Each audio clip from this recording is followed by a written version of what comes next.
Stop scrolling if you're choosing a code editor in 2026 because the wrong choice can slow down your entire workflow and completely change how you build, debug, and ship your projects. Today, we're taking a deep dive into two of the most widely used code editors in modern development.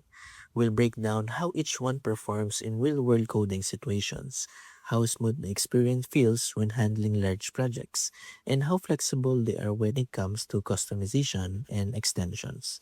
You also see how each tool fits into today's fast moving development environment, whether you're building websites, apps, or working on back end systems.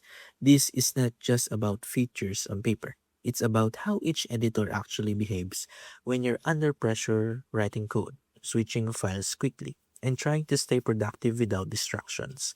By the end of this video, you have a clear understanding of what kind of setup matches your workflow and helps you code more efficiently in 2026.